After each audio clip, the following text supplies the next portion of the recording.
Bonjour frères et sœurs. Je suis vraiment ravie d'être avec vous ce matin.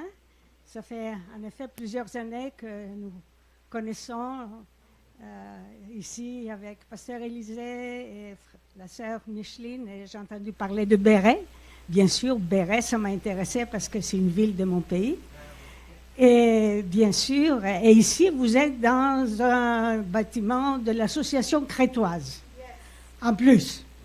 Alors, des choses. La Crète est une magnifique île chez nous en Grèce. Et je suis allée plusieurs fois. Nous avons des églises là-bas. Et c'est vraiment un privilège pour moi d'être avec vous ce matin et surtout de m'entretenir avec vous sur un thème des femmes, parce que c'est la journée internationale des femmes. Et je reviens de l'Afrique où j'étais pendant un mois au Bénin, où depuis des années, nous avons un ministère parmi les veuves dans 3 pays en Afrique occidentale. Et en Afrique, plus qu'ici, je pense, et plus en Europe, on fête la journée internationale de la femme. Et à ce moment-là, quand il y a la journée internationale de la femme, les pasteurs souvent donnent aux femmes la parole d'apporter le message. Alors c'est vraiment mon privilège ce matin d'être avec vous et de fêter ensemble, on peut dire.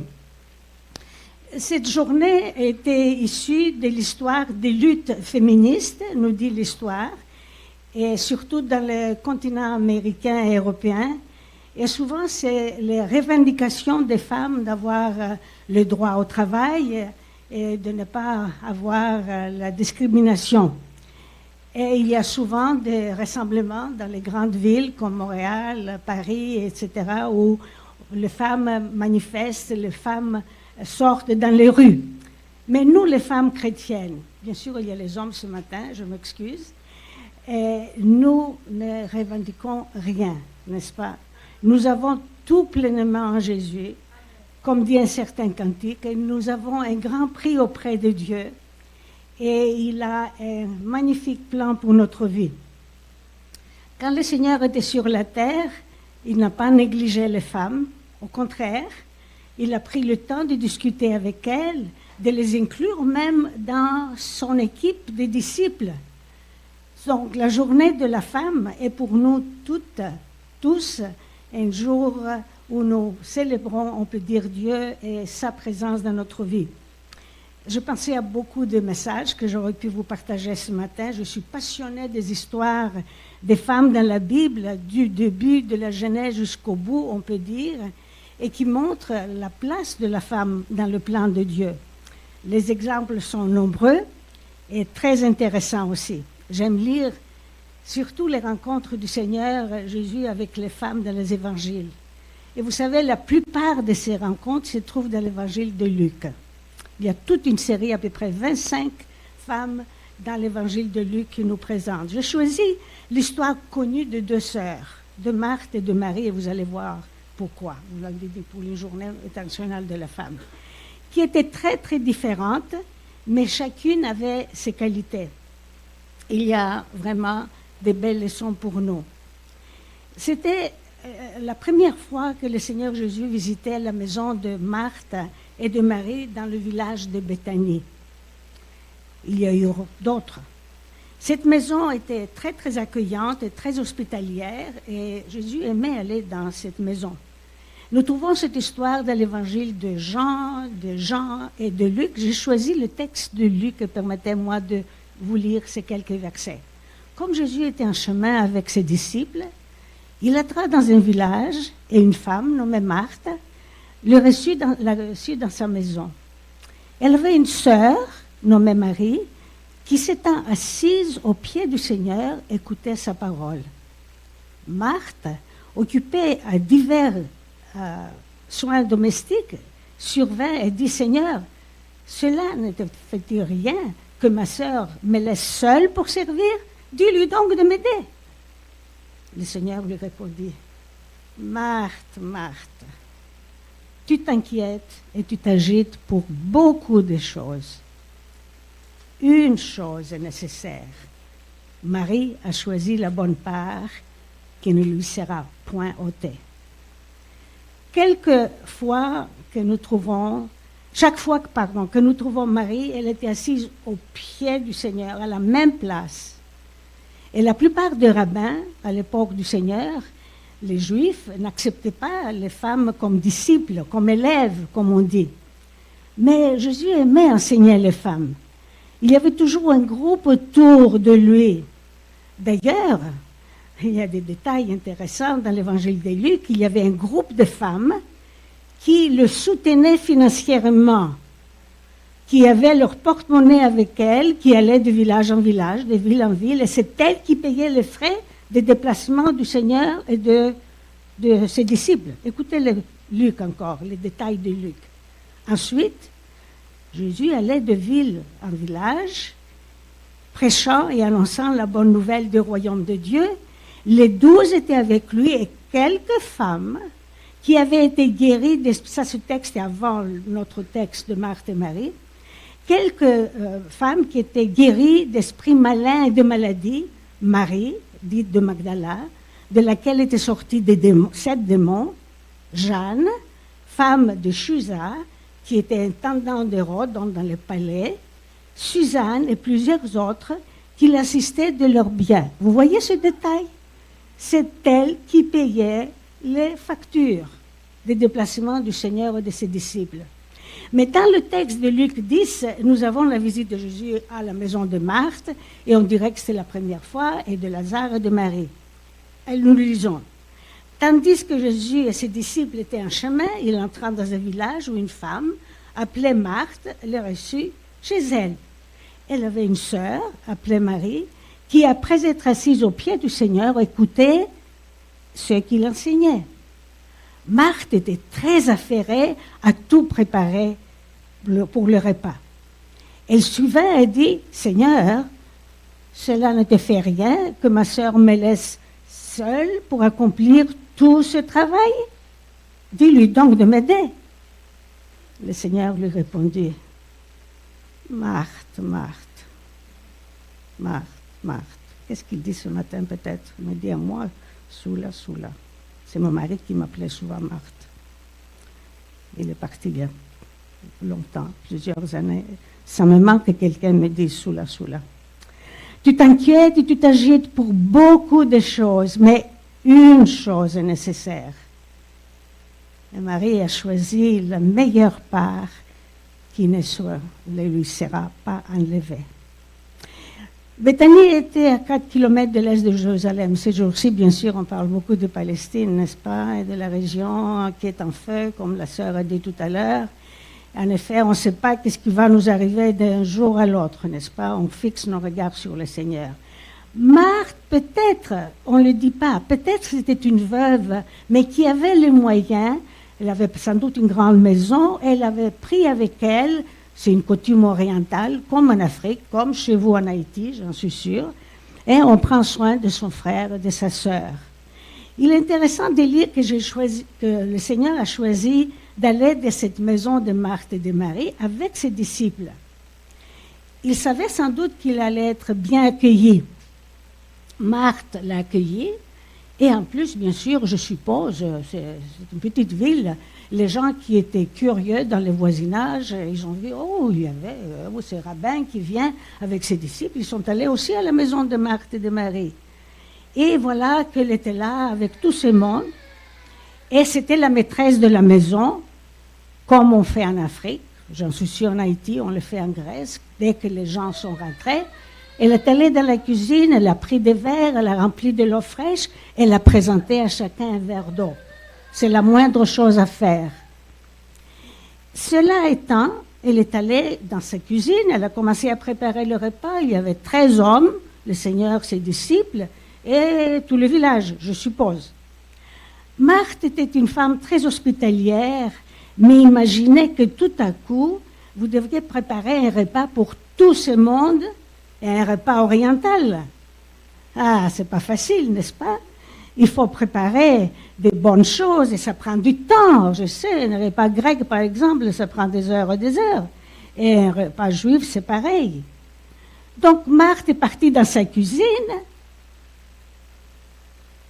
Marie, au pied du Seigneur, pour écouter sa parole. Elle avait sans doute entendu parler sur l'enseignement du Seigneur, que c'était différent des rabbins.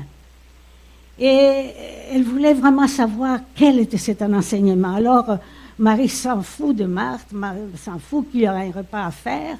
Elle est au pied du Seigneur, mais ce n'était pas dans la culture, n'est-ce pas? Ce n'était pas approprié pour elle d'être assise au pied du Seigneur. Mais le Seigneur ne lui a pas dit, qu'est-ce que tu fais ici? Pas, non, il a accepté. Les deux femmes ont deux attitudes différentes face à Jésus. Et c'est ça que je veux souligner pour nous les femmes, n'est-ce pas? Cette journée internationale de la femme, on ne revendique rien. On cherche à plaire à notre Seigneur, n'est-ce pas? Ça, c'est notre but. J'espère que c'est votre but, mes sœurs. Marthe veut préparer un bon repas pour le Seigneur. Marie a faim pour la parole du Seigneur. Nous pouvons nous identifier avec Marthe en tant que maîtresse de maison. Je l'imagine. Elle a vite fait le calcul mental, elle savait ce qu'elle avait dans sa cuisine, n'est-ce pas, quelle nourriture elle avait, et qu'est-ce qu'il y avait dans le garde-manger, elle a planifié le menu, elle s'est mise au travail. J'imagine Marthe, dans sa cuisine, un endroit où, bien sûr, elle passait beaucoup de temps, c'était la maîtresse de la maison, et comme j'ai dit, la cuisine orientale prend beaucoup de temps à se préparer. Et tous s'aimaient, les convives étaient là, c'était très important pour elle. La première fois que les seigneurs viennent chez elle, elle met son tablier. Je voulais même amener un tablier, mais j'ai dit non, je vais exagérer. La prochaine fois, j'amène un tablier. Alors, mon tablier grec. Alors, elle a mis son tablier, elle voulait que tout soit parfait, il y avait des lentilles à faire, ça c'est des mastes, n'est-ce pas, dans les repas juifs. Et les haricots, et les oignons, et les aromates, et l'agneau à rôtir, beaucoup d'ail, n'est-ce pas?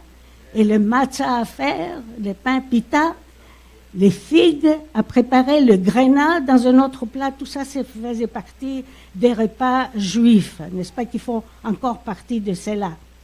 Mélanger l'eau avec le vin, bien sûr, et choisir la belle vaisselle, c'était une grande occasion. Marthe voulait que tout soit parfait. Tout à coup, elle voit que le temps passe, elle prépare, mais elle n'arrive pas à tout finir. Elle s'est prise de panique. Elle réalise que l'heure du repas arrive, que le soir approche, peut-être c'est dans l'après-midi. Et sa joie de faire un bon repas à ses invités, et c'était certainement tout à coup tournait en inquiétude et en angoisse. L'évangéliste Luc nous dit que Marthe était fort occupée. Elle essayait de finir vite, et plus elle avançait, plus elle voyait que c'était impossible. Mesdames, mes sœurs, est-ce que cela vous arrive que vous commencez à préparer quelque chose, un repas par exemple, un travail avec l'enthousiasme, et tout à coup, vous vous rendez compte que vous ne pouvez pas arriver toute seule, et vous avez besoin de quelqu'un, et vous êtes angoissé, vous êtes même en colère. Peut-être quelqu'un dans la maison reste là loin, peut-être regarde la télé, peut-être fait un jeu, fait n'importe quoi. Messieurs, n'écoutez pas vous, hein, moi je parle aux femmes ce matin. Alors, bien sûr, mais cette personne ne bouge pas, et vous allez vraiment, la colère monte, n'est-ce pas? Et ça déborde. Bien sûr, c'est la faute de Marie. Si elle pouvait seulement venir à la cuisine l'aider. Marthe avait besoin de sa sœur, mais Marie était absorbée par les paroles du Seigneur. Elle n'avait même pas vu que Marthe dans la cuisine, dans ses marmites, en train de préparer les repas, peut-être les odeurs venaient déjà, mais elle s'en foutait. Hein? Marie voulait écouter la parole du Seigneur. Tout à coup, Marthe a explosé. Il fallait que le Seigneur intervienne. Elle est sortie de sa cuisine sans enlever le tablier, elle a traversé la pièce où était tout le monde, les invités. J'imagine, elle a mis les mains ça, sur les hanches. Elle a dit, « Seigneur, cela ne te fait rien que ma sœur me laisse toute seule à servir? Dis-lui donc de venir m'aider. » C'est intéressant que Marthe exprime son irritation au Seigneur et pas à sa sœur. peut-être, j'ai l'imagination, vous voyez, peut-être elle avait déjà essayé d'attirer l'attention de Marie, elle est allée par là. En grec, nous disons, ben, il pleut plus loin, il ne pleut pas ici, c'est loin qu'il pleut, alors ça ne m'intéresse pas. Elle ne bougeait pas, Marie. Vous savez que nous avons tous les moyens pour faire comprendre aux autres notre message. Hein? Et nous, surtout les femmes, messieurs, n'écoutez pas, nous avons notre propre langage, nous avons nos façons de faire passer nos messages, positifs ou négatifs, n'est-ce pas? N'est-ce pas? Et nous faisons des grimaces, des gestes, nous sommes irrités lorsque les autres nous ignorent, et nous avons besoin d'eux, et nous réagissons de différentes façons. Marthe a parlé directement au Seigneur, mais elle accuse que lui ne s'intéresse pas à ce qu'elle fait, qu'il ne veut pas l'aider, qu'il la laisse seule.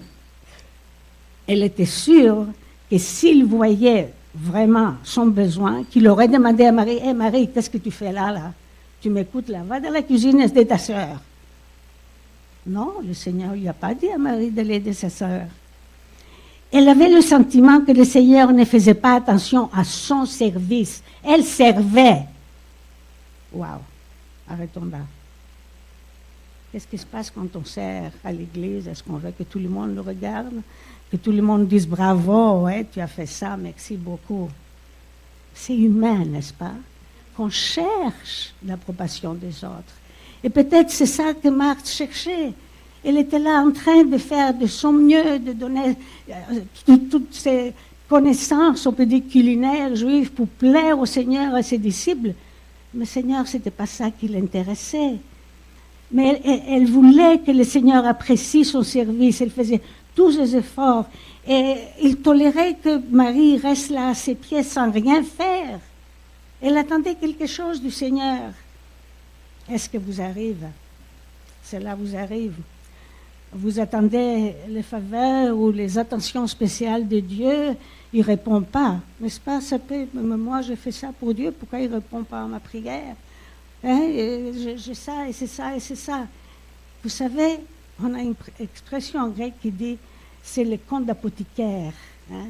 Nous, en tant que chrétiens, parfois, on fait ça, on veut faire des comptes avec Dieu. Moi, je fais ça, alors tu me fais ça.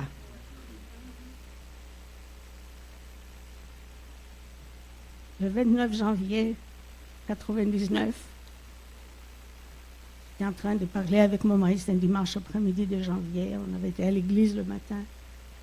Pendant qu'on discutait, que la musique jouait, il y avait la neige dehors.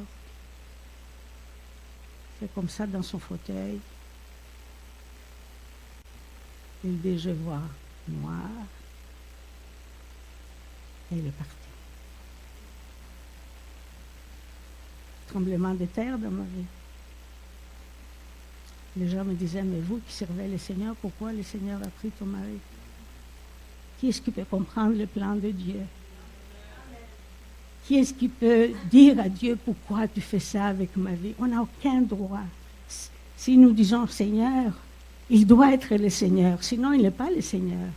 Sinon on veut manipuler Dieu, et souvent les gens veulent manipuler Dieu. Et vous le savez bien dans votre culture, parce que je connais bien la culture africaine qui est la même, n'est-ce pas? On veut manipuler Dieu. On veut faire ceci alors que je fais ça et toi tu me fais ça. Non, ça ne marche pas comme ça. Ça ne marche pas comme ça avec Dieu. Alors, on pense qu'on est tout seul à nous battre, à faire face à nos besoins, à notre situation, à notre travail. Ces jours-là, Jésus n'avait pas oublié Marthe. Pas du tout. Il voulait lui rappeler que nous devons mettre des priorités dans notre vie et faire attention à nos choix. Et j'imagine qu'avec un ton très doux, très gentil, il s'adressait à Marthe et lui a dit, Marthe, Marthe, tu t'inquiètes et tu t'agites pour beaucoup de choses. Une seule chose est nécessaire et Marie a choisi la bonne part qui ne lui sera pas ôtée. le problème n'était pas le travail que Marthe faisait. C'était plutôt son attitude et son inquiétude vis-à-vis de cela. Et ça a pris de grandes proportions. Elle voyait que ça, elle voyait que le repas, elle voyait que les invités qu'elle voulait plaire, enfin, montrer, je ne sais pas vraiment, on ne peut pas juger ses motifs parce qu'on ne connaît pas. Mais elle voulait plaire, c'est sûr, les autres. Et le problème de Marthe, c'était qu'elle n'a pas profité de la présence du Seigneur pour écouter sa parole et son enseignement.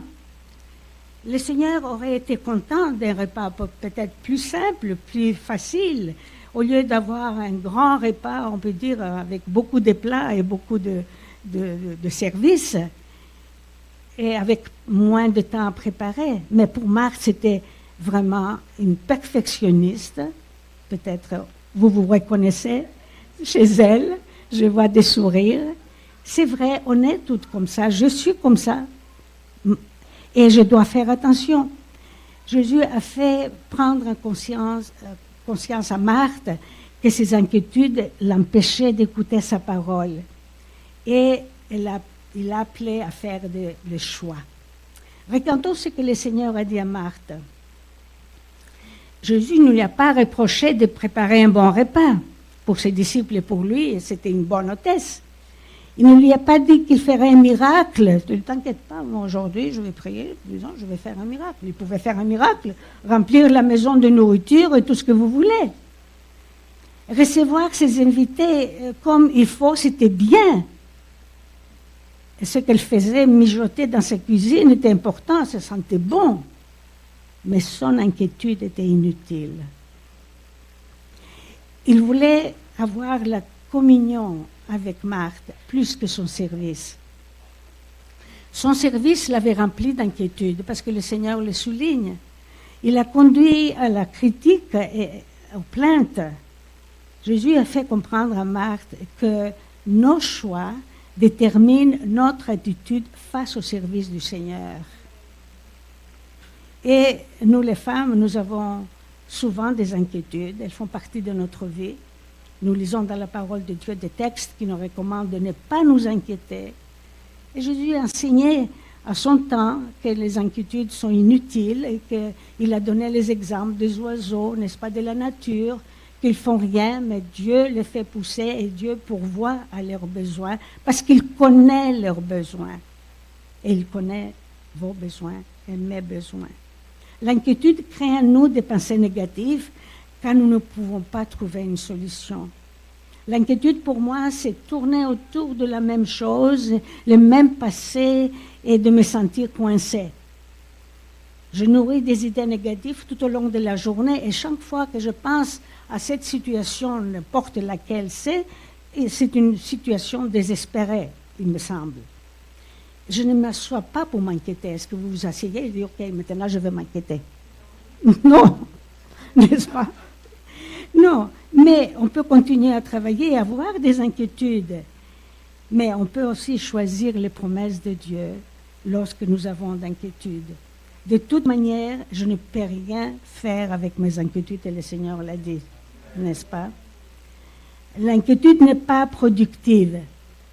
Essayons de renverser les situations et de laisser nos inquiétudes dans les mains de Dieu.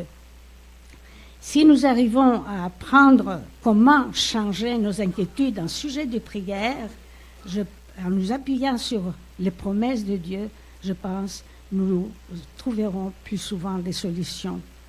Et essayons de les mettre en pratique, mes sœurs. Choisissons une promesse de la parole de Dieu, gardons-la dans notre esprit et faisons-la comme une idée fixe. Comme nous avons l'inquiétude comme une idée fixe, prenons une promesse de la parole de Dieu. Et cette faiblesse peut devenir une force si nous l'utilisons comme il faut. Jésus a voulu enseigner à Marthe une chose très importante, c'est que l'homme ne vit pas seulement du pain, mais de la parole qui vient de sa bouche, de chaque parole qui vient de sa bouche. Jésus n'a pas dit vraiment que les gens n'avaient pas besoin de manger, il avait nourri les foules, mais nous devons mettre vraiment de priorités, j'aurais dit, dans notre vie, parce que vraiment ça influence toute notre vie et notre famille. Dans Proverbe 20:33, nous lisons « Celui qui m'écoute reposera avec assurance, il vivra tranquille et sans craindre aucun mal. » Nous sommes toutes bien occupées chaque jour. Beaucoup d'entre vous, sans doute, vous travaillez en dehors de la maison, à l'extérieur, et vous venez à la maison, vous avez les enfants, vous avez les repas à préparer, le linge à faire, les réunions à y aller, le téléphone, une grande parenthèse, le téléphone. N'est-ce pas? On était là, c'est le téléphone. Ne vous inquiétez pas, je suis coupable aussi. Parce que je communique avec un groupe de veuves de 3 pays en Afrique avec WhatsApp et tous les jours, et ils veulent savoir qu'est-ce que maman devient. Maman, c'est moi. C'est Maman Soula qui a commencé. Alors, c'est Maman Soula et tout ça. Ils veulent savoir. J'ai eu 2 opérations chez nous les 2 dernières années. Pasteur Élisée le sait. Alors, ils veulent savoir si ma santé est bonne. Je suis revenue bien dans mon pays.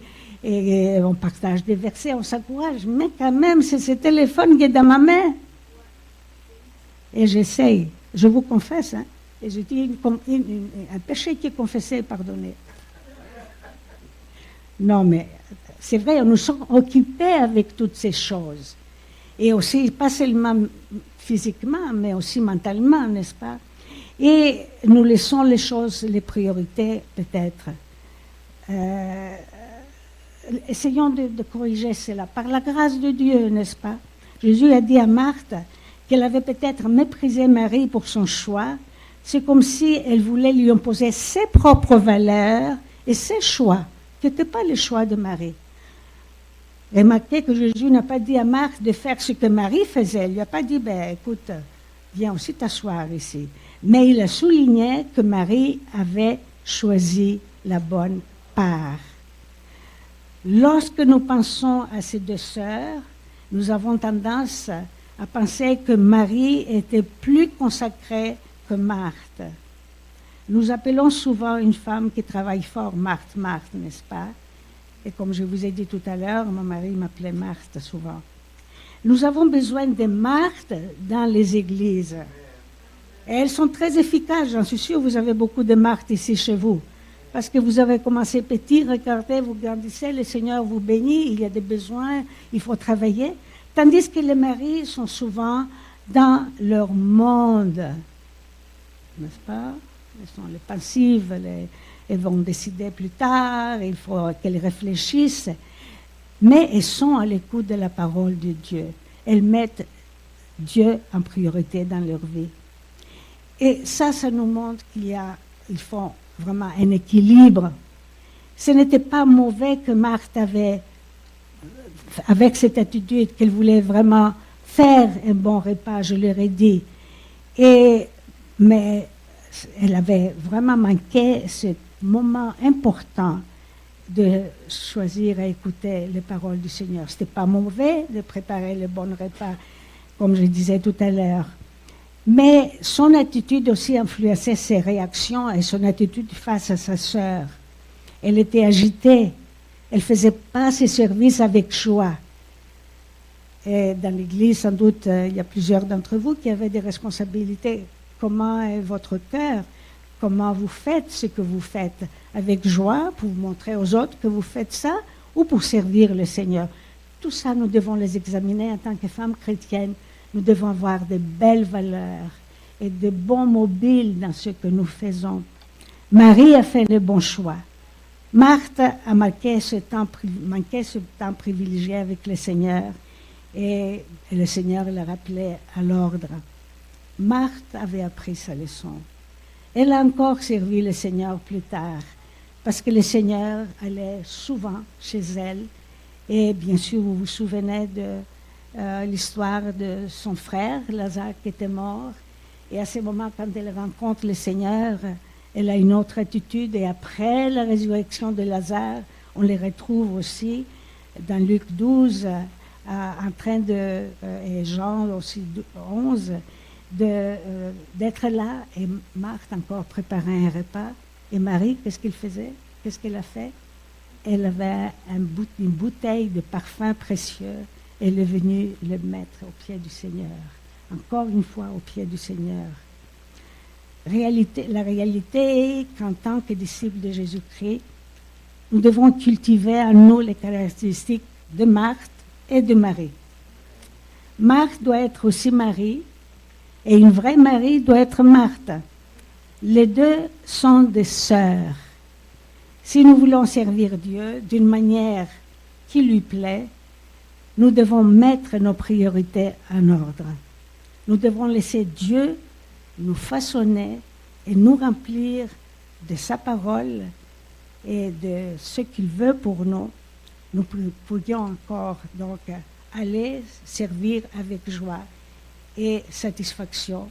On sera heureux, on sera content, on ne va pas le faire pour montrer quoi que ce soit, mais pour plaire au Seigneur. Et le psalmiste nous dit dans le psaume 100, « Servez l'Éternel avec joie ». Bonne fête des femmes.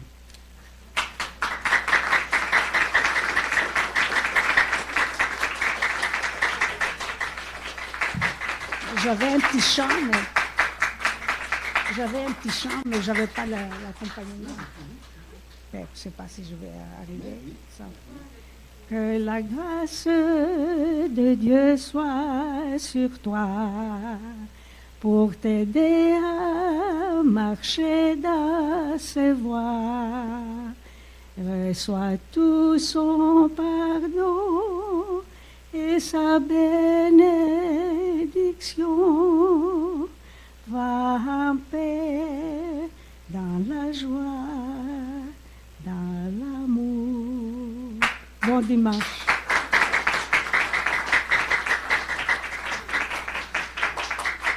Je vais encore garder cela quelque temps parce qu'elle a un grand ministère. Je voudrais aussi qu'elle nous parle de ce qu'elle fait quand elle n'est pas derrière la chair adhérée. C'est quoi elle fait, par exemple? Nous savons, alors je sais qu'elle vient de passer quelque temps au Bénin. Alors, je vais lui demander de nous dire qu'est-ce qu'elle fait. Une fois, peut-être, je viendrai vous présenter en photo. J'ai un PowerPoint. Une fois, peut-être, je pourrai venir vous montrer le PowerPoint. L'histoire de Dorcas. Très brièvement, il y a 20 ans, en février, je me trouvais au Burkina Faso pour donner des messages dans des conférences de femmes. Le président de nos églises, j'appartiens à une mission, on a des églises partout en Afrique francophone, et le président local de nos églises m'avait invité de donner le même message dans 4 régions du Burkina Faso. Ils venaient d'avoir la Bible dans leur langue, en Gourmachema, une des langues locales.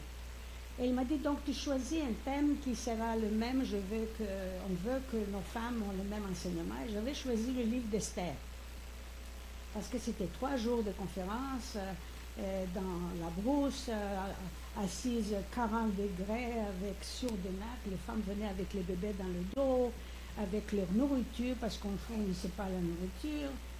Et pour la première fois, j'étais déjà veuve, pour la première fois, je me suis dit, comme là, combien de veuves il y a ici? Est-ce qu'il y a des veuves ici?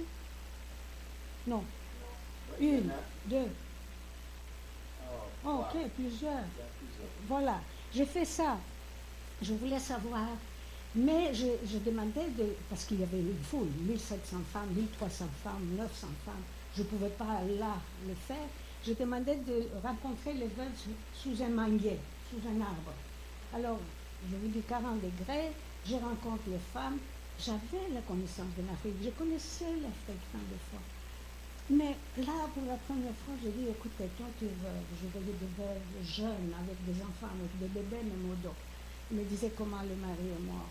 Parfois, par des choses micmac, là, comme on dit en Afrique.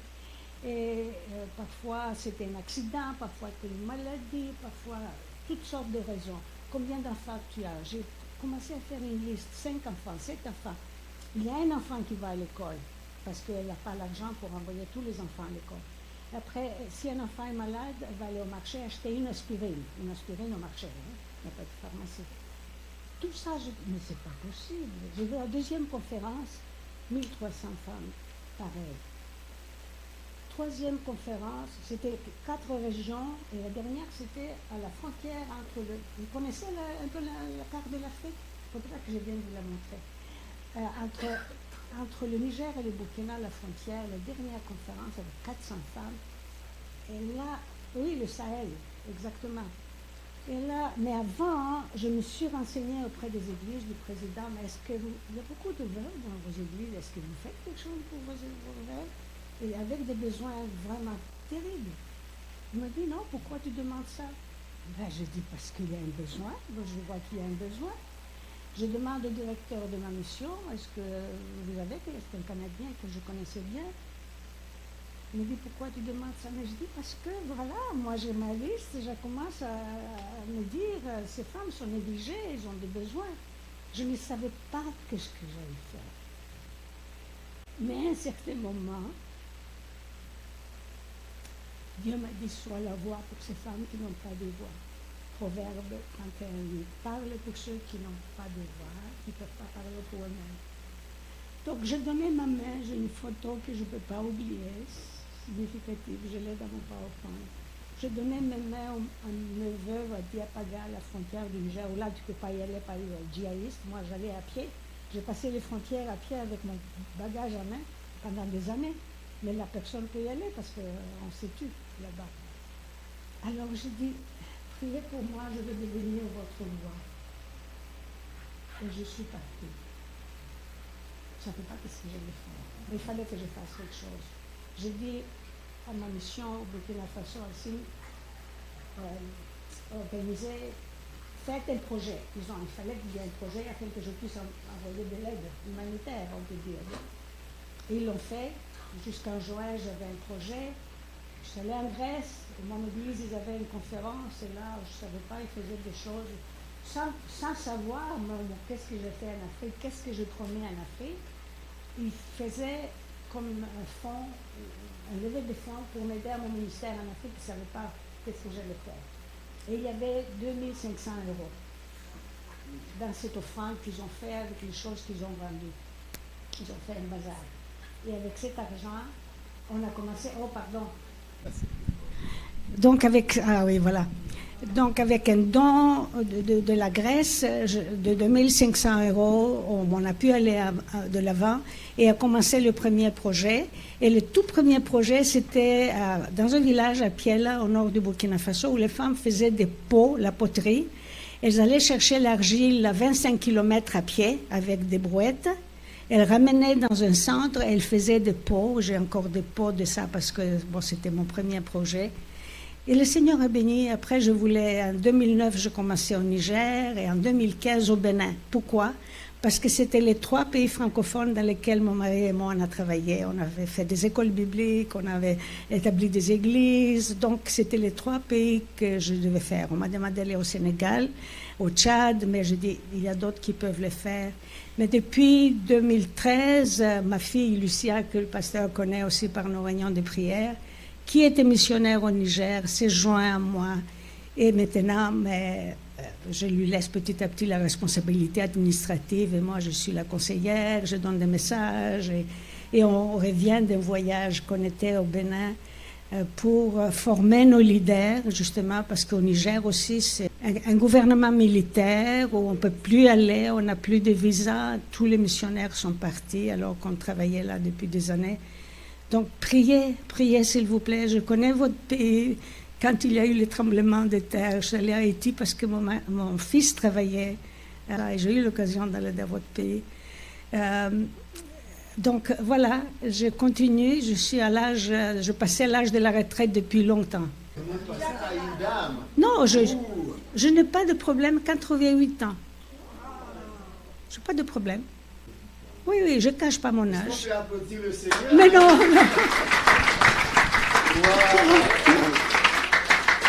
Et comme on dit au Bénin, la lutte continue. J'étais là à la révolution du Bénin en 72 avec mon mari et mes petits-enfants. Et là, les petits-enfants que j'amenais, c'était Lucia maintenant qui va elle-même. Alors voilà un peu mon histoire. Et donc on fête cette année nos 20 ans. Et c'est très émouvant pour moi de voir cette année, nous avons pour les repas de Noël que nous faisons, nous avons donné des repas de Noël à 1300 veuves au Burkina Faso. 1300 veuves. Incroyable, n'est-ce pas? Et tout par des dons, sans que je demande un sou à qui que ce soit. Nous avons de très bons donateurs, des gens régulièrement qui nous aident, et des dons extra, qu'on puisse faire des choses un peu spéciales. Avant de partir cette année, j'ai eu des dons spéciaux et j'ai pu aider une dame à commencer une librairie pour vendre des Bibles, et une autre au Burkina Faso qui a rien d'avoir un appareil pour faire du tissage. Alors ça, c'est le Seigneur qui pourvoit sans que je fasse un appel au fond. Et je ne le ferai jamais, mais le Seigneur sait et il le fait. Merci, pasteur. Amen.